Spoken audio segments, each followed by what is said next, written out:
جوانی میں صدقہ خیرات کرنا مشکل، کیونکہ جوانی میں انسان کیا کرتا ہے، روکتا ہے کہ ابھی میں پیسے بناؤں گا. اچھا، ایک موضوع سے ہٹ کے بات آ رہی ہے. دیکھو، ایک بات خوب اچھی طرح کان میں بٹھا لو، دل میں بٹھا لو، کان سے سن لو، دل میں بٹھا لو. عام طور پہ جب ہم لوگوں کو صدقات و خیرات کی ترغیب دیتے ہیں تو لوگ کہتے ہیں پہلے ہمارے موٹے موٹے ضروری کام نمٹ جائیں، کچھ چیزیں ہیں، اس کے بعد انشاءاللہ ہم کیا کریں گے، پیسے جو بچ جائیں گے تو پھر ہم انشاءاللہ کسی اچھے کوئی مدرسہ بنا لیں گے، کوئی اسپتال بنا لیں گے، اچھے کام کریں گے ہم. یہ بہت بڑی مسٹیک ہو رہی ہے آپ سے، اس لیے کہ آپ نے اس کو ضروری کاموں کی فہرست میں شامل نہیں کیا. آپ ابھی تک دنیا کو مسافر خانہ سمجھنے کے لیے تیار نہیں ہو. یہ ضروری کام سب سے پہلے ہونا چاہیے، کیونکہ موت کا کوئی بھروسہ نہیں ہے.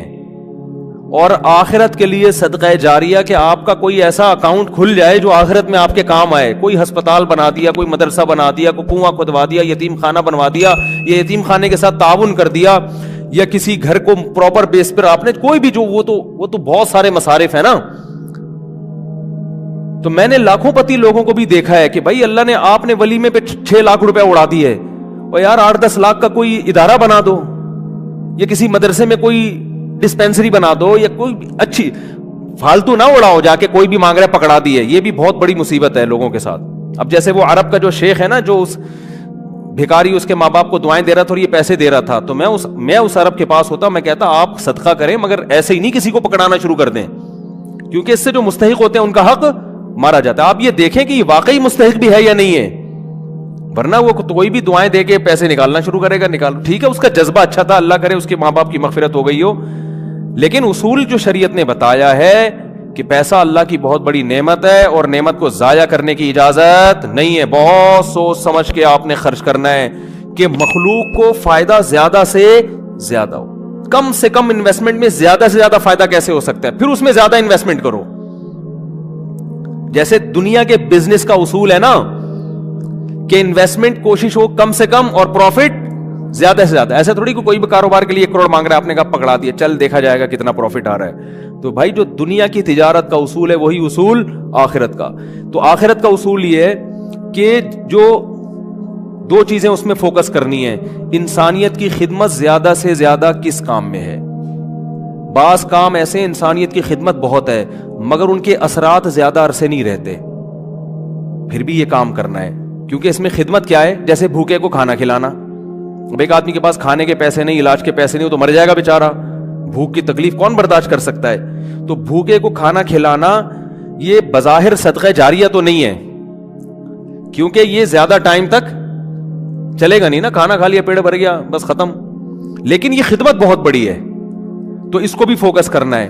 اور بعض چیزیں ایسی ہوتی ہیں کہ جس میں فوری طور پر خدمت تو بہت نہیں ہو رہی ہوتی، لیکن اس کا اثر آپ کے مرنے کے بعد بھی قائم. جیسے کنواں بنا دیا آپ نے. اب کنواں ایسی چیز ہے جب تک کنواں رہے گا لوگ پانی پیئیں گے، آپ کو ثواب ملتا رہے گا. درخت لگا دیا، مر گئے تو درخت سے کو بہت زیادہ، ایک درخت سے کیا فائدہ ہوگا. نہیں آ رہی سمجھ میں بھائی ان کے. بھائی آپ نے ایک نیم کا درخت لگا دیا تو کوئی بہت تو نہیں نا، کوئی لوگ اس کو کھائیں گے تھوڑی. نہیں بھی لگاتے تو کیا ہو جاتا. تو اس میں انسانیت کا فوری طور پہ کوئی بہت زیادہ فائدہ نہیں ہو رہا ایک درخت سے، لیکن اس کے اثرات بہت دیر تک قائم رہیں گے. یعنی آپ مر بھی گئے تو درخت کے نیچے کوئی بھی چھاؤں لے گا، درخت آکسیجن سے فائدہ پہنچائے گا، چرند پرند اس سے کھائیں گے. تو آپ صلی اللہ علیہ وسلم نے فرمایا، صحیح مسلم کی حدیث ہے، جس نے درخت لگا کے مر بھی گیا تو جب تک درخت رہے گا اس کو ثواب ملتا رہے گا. تو اس میں فائدہ تو کم ہے لیکن دیر پا ہے، مرنے کے بعد بھی یہ عمل چلتا رہے گا. تو ان 2 قسم کی چیزوں کو فوکس کرنا ہے. اور کچھ چیزیں ایسی ہیں جس میں جسمانی فائدے کے ساتھ دینی فائدہ بھی ہے، جیسے دینی مدارس کو سپورٹ کرنے کا فائدہ کیا ہوتا ہے، غریب طلبہ کو کھانا بھی ملتا ہے، علم بھی ملتا ہے، وہ عالم بن کے دنیا میں کام کرتے ہیں. تو صدقہ جاریہ بھی ہے. مرنے کے بعد وہ علماء جو کام کریں گے پھر آگے ان سے جو ہدایت پھیلے گی، پھر وہ لوگ آگے جو تبلیغ کریں گے، تو جب تک اسلام باقی رہے گا آپ کو ثواب ملتا رہے گا. لیکن اب یہ بھی نہیں کہ کسی بھی مدرسے میں اٹھا کے دے دو. سوچ سمجھ کے کون کام کر رہے ہیں، کون ویژنری لوگ ہیں، کون. بہت اس میں پھینکنا نہیں ہے میرے بھائی. جیسے دنیا کی تجارت میں پیسہ پھینکا نہیں جاتا.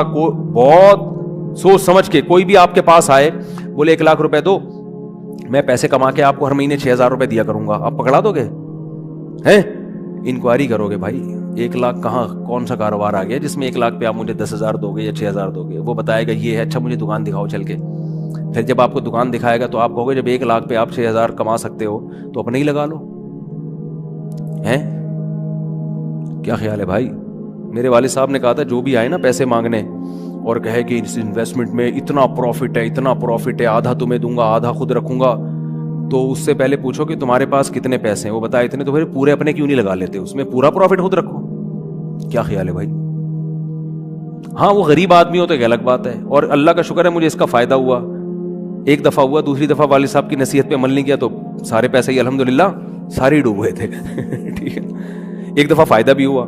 ایک صاحب جو ایک بڑے پوش ایریا میں رہتے تھے, میں چونکہ اس ایریا کا نام لوں گا تو کہیں ایسا نہ وہ سمجھ جائیں, لیکن قصہ پرانا ہو گیا وہ نہیں سمجھیں گے, پھر بھی احتیاط یہی ہے کہ نام نہ لیا جائے. مالدار علاقے کے تھے, مجھے کہنے لگے کہ میں یہ کاروبار کرنا چاہتا ہوں.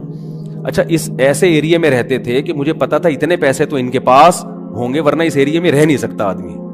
اب ایک آدمی ڈیفینس, ایک مثال دے رہا ہوں ڈیفینس کی, ڈیفینس میں رہتا ہو اور کہ میری تنخواہ 10,000 روپے, تو آپ کہو گے بھائی 10,000 والا ڈیفینس میں نہ کرائے پہ رہ سکتا ہے, اور اپنا گھر ہو تو سوال ہی پیدا نہیں ہوتا, یہ کروڑوں کا تو نے گھر کیسے خرید لیا 3 کروڑ کا ہے بھائی. ہو سکتا ہے 4 کروڑ. اسٹیٹ ایجنٹ والے مجھے پھر فون کریں گے آپ نے ڈیفینس کی ویلیو کیا کر دی ہے, بیان میں گرا دی ہے. تو میں مثال دے رہا ہوں, یا اب ہر بیان کو نا لوگ بڑے سینسٹیو بن کے لے رہے ہوتے ہیں کہ آپ نے ڈیفینس میں 3 کروڑ بول دی ہے, ہماری تو ویلیو. تو اب کیونکہ شہرت ہو گئی ہے نا تو ہر چیز کو بہت زیادہ لوگ سیریس ہو رہے ہیں. 25 کروڑ ٹھیک ہے نا, 25 کروڑ کا. اب اس سے پھر لوگ پریشان ہوں گے یار ہم لے رہے تھے آپ نے قیمت بڑھا دی. تو بھائی یہ محض ایک مثال ہے, مجھے نہیں پتا ڈیفینس میں قیمتیں کیا چل رہی ہیں, تو کچھ بھی لگا لو قیمت.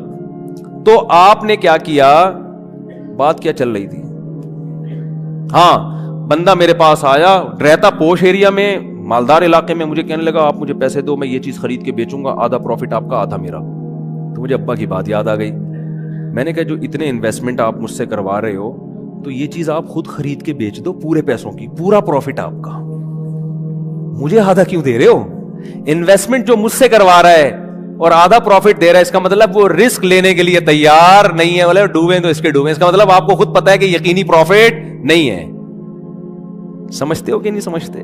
تو کسی کو پیسے دینے سے پہلے جیسے انکوائری کرتے ہو نا, صدقہ خیرات سے پہلے بھی ایسے انکوائری کیا کرو, کیونکہ آپ کے پاس لامحدود رقم نہیں ہے.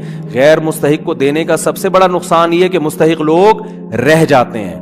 لوگ کہتے ہیں کسی غیر مستحق کو چلا گیا تو کیا ہے, او بھائی پھر اتنے پھر مستحقین رہ جائیں گے اس سے. اور ثواب کمانا ہے نا, تو ثواب تو جب ہی ملے گا جب آپ کا پیسہ صحیح جگہ پہ جائے گا.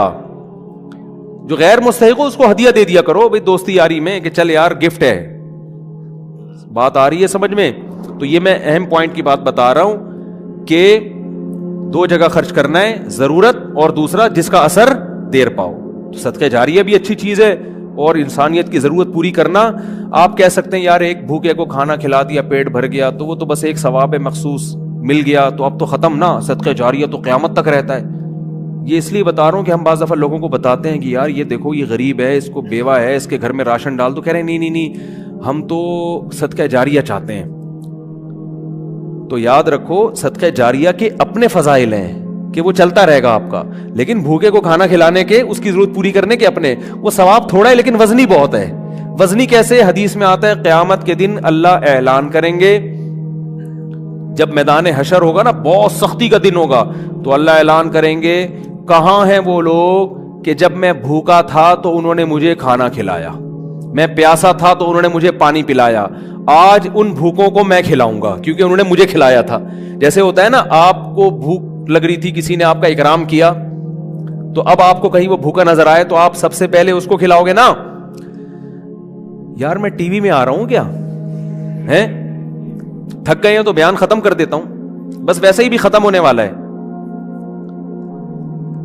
دیکھو غیرت مند انسان کیا کرتا ہے, آپ بھوکے تھے اور آسان مثال, آپ کی گاڑی میں پیٹرول ختم ہو گیا, آپ نے پیٹرول پمپ والے سے کہا یار تھوڑا سا ڈال دو, پیسے بعد میں دے دوں گا میں آپ کو, ابھی جیب میں ہے نہیں. اس نے کہا چل یار ڈال دیا پیٹرول. میں اپنے پیسوں سے ڈال رہا ہوں, جاؤ یار. ایک دن کیا ہوا, اتفاق سے آپ پیٹرول پمپ کے مالک بن گئے. وہ آیا گاڑی لے کے, پیٹرول نہیں ہے, لائن لگی ہوئی ہے, بہت سے غریب آ گئے بغیر پیٹرول کے نا ٹھیک ہے نا. اب آپ کے پاس محدود پیٹرول ہے تو آپ کس کی گاڑی میں ڈالو گے؟ آپ اعلان کرو گے بھائی جنہوں نے میری بائک میں یا گاڑی میں پیٹرول ڈالا تھا نا وہ بندہ آگے آ جائے, اس کو تو اس کی ضرورت تو پوری کرنی ہے. تو ایک عام انسان جب یہ کام کرتا ہے تو اللہ تو غیور ہے بھائی, تو اللہ اعلان کرے گا بھوک اور پیاس میں لوگ تل ملا رہے ہوں گے, اللہ کہے گا سب سے پہلے ان کو کھلاؤں گا جنہوں نے جب میں بھوکا تھا مجھے کھلایا, جب میں پیاسا تھا مجھے پلایا. تو لوگ کہیں گے اللہ تو کہاں بھوکا ہو سکتا ہے؟ تو اللہ کہیں گے میری مخلوق میں فلاں شخص بھوکا تھا, تو اس کا بھوکا رہنا ایسا ہی ہے جیسے میں, کیونکہ حدیث میں آتا ہے الخلق عیال اللہ, جیسے گھر کا کوئی سربراہ ہوتا ہے نا تو بچے بھوکے ہوں گے تو تکلیف کس کو ہوتی ہے؟ باپ کو ہوتی ہے کہ نہیں ہوتی ہے؟ تو آپ صلی اللہ علیہ وسلم نے فرمایا اللہ کی مخلوق بھی ایسے جیسے اللہ کے اہل و عیال, اللہ کا تو اہل و عیال نہیں ہوتے لیکن مثال دی ہے, ایسے ہی ہے. اللہ کو ان کی فکر ایسے ہی ہے. وہ الگ بات ہے بہت سے بھوکے مرتے ہیں, یہ اللہ کی تقدیر ہے, یہ اللہ کی حکمت ہے, دنیا کو اللہ نے ایسے ہی چلایا ہے کہ کسی کو ملے گا کسی کو نہیں ملے گا. یہ اب اس میں تو اللہ سے نہیں الجھ سکتے, لیکن اللہ اعلان کرے گا کہ میری مخلوق میرا خاندان تھی, گویا کہ اللہ کا خاندان نہیں ہوتا, یعنی میرے ماتحت تھی اور میں لوگوں کے ذریعے لوگوں کو کھلاتا ہوں. تو جب میں بھوکا تھا تو فلاں کا بھوکا ہونا ایسا ہی ہے جیسے میں بھوکا. تو اس سے پتہ چلتا ہے کسی بھوکے کو کھانا کھلانا ایسے جیسے آپ کس کو کھلا رہے ہو؟ اللہ کو.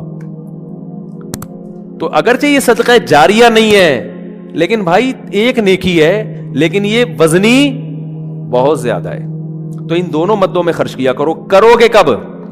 لوگ کہتے ہیں اچھا ٹھیک ہے وہ ایک دو کو تو کھلا دیتے ہیں, جو بڑا اماؤنٹ جو ہے نا جیسے اپنی شادی بیاہ پہ خرچ کرتے ہیں, گاڑیوں پہ خرچ کرتے ہیں, مکان پہ خرچ کرتے ہیں, اس ٹائپ کا اماؤنٹ اللہ کے لیے خرچ, اللہ کے لیے بس وائپر والے کو 20 روپے. اب تو 20 ریٹ تھوڑے بڑھ گئے ورنہ 5 پہ چل رہے تھے, وہ پھر کھلا مانگ بھی رہے ہوتے تھے. وہ پھر کیا مانگ رہے ہوتے تھے؟ ایک آدمی نے کسی فقیر سے کہا, ایک فقیر کسی آدمی کے پاس آیا کہ اللہ کے نام پہ نا پتہ نہیں کچھ چائے پلا دو یا کچھ کھانا کھلا دو. تو اس نے 100 کا نوٹ نکالا, بولا کہ 50 روپے ہیں. اس نے کہا ہاں. اس نے کہا کہ 50 روپے دے گا واپس لے. اس نے کہا پہلے وہ اس سے پی لو جا کے. یہ بھی لوگوں کو جانچنے کا ایک, بھائی بھکاری سے بولے پہلے وہ پیسے تو خرچ کرنے تھے تیرے پاس ہیں. یہ بھی ایک طریقہ, بڑا خاندانی طریقہ ہے یہ, ٹھیک ہے نا. تو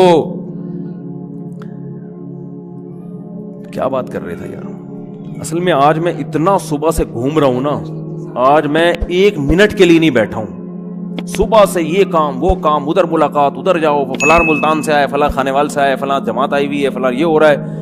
کھوبڑی سارا دن گھوم کے نا جب بیان میں بیٹھتا ہوں تو وہ اتنے مختلف قسم کے سگنل آ رہے ہوتے ہیں کہ اس کو گچی سے پکڑنا کیا ہوتا ہے, بہت مشکل ہوتا ہے کہ یار پوائنٹ سے ہٹے نہیں. تو ہاں میں یہ عرض کر رہا تھا, جلدی سے بات سمیٹ کے ختم کرتا ہوں, کہ لوگ یہ کہتے ہیں کہ پہلے موٹے موٹے کاموں سے فارغ ہو جائیں, یہ بھی, اس کے بعد جب بچا کے بڑھاپے میں بالکل اینڈ میں جا کے اتنے پیسے کسی مدرسے کو دے دیں گے.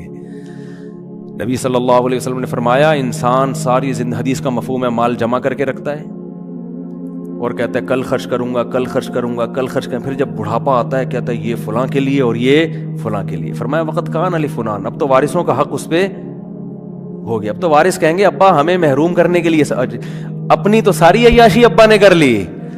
اب جب ابا کا انا للہ ہونے والا ہے, دنیا سے جانے والے ہیں, اب بچوں کو نظریں ہوتی ہیں دو دکانیں ابا کی میرے حصے میں آئیں گی. چلو ابا سے ایسی لالچ تو نہیں کرنی چاہیے, لیکن بہرحال پتہ ہے کہ یار چلو ابا نے بنائی, اب ہمارے کام آئیں گی. اب ابا کیا کر رہے ہیں, فلاں 2 دکانیں مدرسے کو دے دو, فلاں فیکٹری کو دے دو, یتیم خانے کو دے دو. تو اس میں نقصان کس کا ہو رہا ہے؟ کیونکہ اب تو ابا کو ضرورت نہیں ہے. تو نہ کرنے سے یہ بھی پھر بھی بہتر ہے 1/3 کے اندر کہ بچوں کو نقصان نہ ہو. اگر بچوں کو نقصان ہو رہا ہے پھر تو یہ بالکل صحیح نہیں ہے. حدیث میں آتا ہے کہ آخر عمر میں نا اس طرح سے صدقہ کر دینا کہ بچے دوسروں کے محتاج بن جائیں. آپ صلی اللہ علیہ وسلم نے اس کی اجازت نہیں دی ہے. لیکن اگر بچوں کے لیے اتنا چھوڑ کے جا رہے ہو آخر عمر میں کہ وہ اپنے پاؤں پہ اچھی طرح کھائیں گے پیئیں گے, تو پھر 1/3 آپ صدقہ بھی کر سکتے ہیں, جائز ہے اور اس کا بھی ثواب ملے گا. لیکن میرے بھائی یہ خاندانی صدقہ نہیں کہلائے گا. اس لیے کہ آپ نے تو بھرپور عیاشی کر لی نا. آپ کی تو 4 شادیاں معذرت کے ساتھ ہو گئیں, ایک جس کی ہو گئی ان کی بات کر رہا ہوں, اور آپ کی تو جناب یہ بھی ہو گیا وہ بھی ہو گیا, سارے کام ولیموں پہ بھی اڑا دیا, اور انویسٹمنٹ بھی دبا کے کر لی, کاروبار بھی ہو گیا, سب کچھ مزے تو اڑا لیے نا آپ نے. تو یہ نبی کی نظر میں افضل صدقہ نہیں ہے. افضل صدقہ یہ ہے, آپ صلی اللہ علیہ وسلم سے صحابی نے پوچھا یا رسول اللہ سب سے بہترین صدقہ کون سا ہے؟ آپ نے فرمایا وہ صدقہ ہے تأمل الغنا وتخشى الفقر. تمہیں امید ہو کہ اگر یہ پیسہ میں نے صدقہ نہیں کیا تو اس سے ڈبل بنا سکتا ہوں, پیسے سے پیسہ کما سکتا ہوں, یہ امید ہو, اس حال میں پیسہ صدقہ کرو. اور یہ بھی ڈر ہے کہ اگر کر دیا تو فیوچر میں غریب نہ ہو جاؤں. اس ملی جلی کنڈیشن میں جو صدقہ ہوگا نا وہ کیا کہلائے گا؟ خاندانی صدقہ. سمجھ میں نہیں آ رہی بات؟ تو اس لیے صدقات و خیرات میں یہ نہیں کہہ رہا, یہ تو حدیث میں بھی منع ہے کہ اتنا کر دینا کہ کل لوگوں کے محتاج بن جائیں, یہ تو جائز ہی نہیں ہے نا, کہ اپنے ضروری جو بیوی بچوں کے ہیں وہ تو بہرحال, لیکن صرف اتنا کر لیں کہ آپ جب یہ کہتے ہیں نا کہ میرے یہ چند ضروری کام ہو جائیں تو پھر میں یہ کروں گا, یہ الفاظ غلط ہیں. آپ یہ کہیں کہ میرے چند ضروری کاموں میں ایک اہم ترین کام یہ بھی ہے, تو یہ والا کام بھی ان ضروری کاموں کی طرح ترجیحی بنیادوں پہ کرنا ہے, اور یہ چند ضروری کام جس میں یہ بھی ہو جائیں تو پھر میں کیا ہو جاؤں گا؟ فری, پھر میری مرضی میں جہاں چاہے صدقہ کروں. بہت مشکل ہے بات سمجھانا. تو بڑی انویسٹمنٹ جیسے بزنس پہ کرتے ہیں, بڑی انویسٹمنٹ جیسے شادی پہ کرتے ہیں, بڑی انویسٹمنٹ جیسے اپنے بچوں کی ایجوکیشن پہ کرتے ہیں, ایسے ہی ایک آدھ بڑی انویسٹمنٹ آخرت کے لیے بھی کرنی چاہیے. سمجھا پا رہا ہوں اپنی بات؟ لیکن وہ خاندانی انویسٹمنٹ ہو, مرے تو پتہ چلے کہ یار ایک ہسپتال ہے چل رہا ہے بھائی غریبوں کے لیے. سمجھتے ہو یا نہیں سمجھتے ہو؟ دیکھو گورے بھی بڑی بڑی انویسٹمنٹ کرتے ہیں لیکن ان کا کوئی بچوں کا ان پہ ٹینشن نہیں ہوتی نا, نہ بیوہ کا خیال ہے ان کو, نہ بچوں کا خیال ہے. آپ کے لیے صدقہ کرو گے ثواب ملے گا, کیونکہ آپ تو پوری فوج چھوڑ کے جا رہے ہو اگر میرے بیان سنتے ہو. کیا خیال ہے؟ ٹھیک ہے نا, پوری فوج ہے آپ کی. تو دونوں, اور پھر عجیب بات ہے آپ نے اس نیت سے نہیں کرنا کہ ریٹرن ملے گا, اسی نیت سے کرنا ہے کہ میں نے جو خرچ کیا وہ گیا, ختم, بس دنیا میں نیکی کر دریا میں ڈال. لیکن ویسے میں ایک جنرل نالج کے لیے بتا رہا ہوں کہ اللہ ڈبل کر کے دیتا ہے واپس, بلکہ اور بڑھاتا ہے, پھر دیتے جاؤ گے بڑھاتا جائے گا, دیتے جاؤ گے. حدیث میں آتا ہے ما نقصت صدقۃ من مال, صدقے سے مال میں کبھی بھی کمی نہیں ہوتی نہیں ہے. لیکن آپ نے یہ نیت نہیں کرنی, آپ نے یہ نیت کرنی ہے کہ میں دے رہا ہوں اور مجھے نقصان نہیں ہوگا اس کا, میرا کاروبار بھی کم ہو جائے گا اور میرے گھر میں بھی تھوڑا خرچہ کیا ہو جائے گا. یعنی میری اپنی بیوی بچوں سے تو خرچہ مت روکو, ان کو نہ بھیڑ چڑھاؤ اپنے توکل کی, ٹھیک ہے نا. اپنا, میری گاڑی تھوڑی سی سستی ہو جائے گی, یہ ہو جائے گا وہ ہو جائے گا, اپنے اوپر تو رکھ کے سب کچھ کرو. یہ نیت یہی کرو کہ یار کمی ہو جائے گا. لیکن ویسے میں جنرل نالج کے لیے بتا رہا ہوں کم ہوتا نہیں, کیونکہ اگر آپ نے نیت یہ کر لی نا کہ بڑھ جائے گا, پھر نہیں بڑھے گا, پھر نہیں بڑھے گا. اور اس میں بات چاہ کے کمپلیٹ ہو جائے, لیکن اس میں آپ نے یہ دیکھنا ہے آپ میں توکل کتنا ہے. صحیح ہے نا. کل آزمائش آئی تو ایسا نا یار مفتی صاحب کا بیان ہی گلے پڑ گیا یار, تو کوئی بات نہیں, پہلے یہ والے بھی کر لو پھر کر لو, تو خاندانی نہ ہو. تو دل میں عجب ختم ہو جائے, بس بات کو سمیٹ رہا ہوں, خود پسندی, میں بس ہر وقت آدمی کیا کرتا رہے, میں ہوں, لوگوں سے تعریفیں سنتا رہے اپنی بیٹھ کے. تو ان پہ علماء نے الگ الگ بحث کی ہے, خود پسندی کیسے ختم ہوتی ہے, حسد کیسے ختم ہوتی ہے, کیسے ختم ہوتا ہے حسد, اور تکبر کیسے ختم ہوتا ہے. لیکن علماء کہتے ہیں, کیونکہ یہ صوفیہ کرام کا ٹاپک ہے نا, تو اس کو تصوف میں زیادہ اٹھائے کہ ایک چیز اگر اپنے اندر پیدا کر لو, ایک بیماری سے کا علاج کر لو, تو یہ سارے انڈے بچے خود ہی ختم ہو جائیں گے. وہ ہے دل سے دنیا کی محبت نکال دو, اللہ کی پیدا کر دو, بس یہ سارے انڈے بچے کیا ہو جائیں گے. جب آپ کے دل میں اللہ کی محبت, اللہ کو تلاش کرنے کی چاہت, تو کسی کی دولت دیکھ کر آپ کو جیلسی ویسے ہی نہیں ہوگی, کیونکہ وہ آپ کا محبوب ہے ہی نہیں. جیلسی جب ہوتی ہے جب محبوبہ آپ کی اور کسی اور کی گود میں جا کے بیٹھ جائے, کسی اور کے ساتھ سیلفیاں لے رہی ہے, ڈیٹیں کسی اور کے ساتھ مار رہی ہے, تو آپ جلو گے نا. لیکن اگر وہ آپ کی دھتکاری بھی ہے, محبوبہ ہی نہیں ہے, بھاڑ میں جائے جہاں مرضی جا کے بیٹھے, تکلیف ہوگی آپ کو. بھائی دل کے ارماں آنسوؤں میں اس وقت بہتے ہیں جب ان کے بچے آپ کو ماموں کہتے ہیں.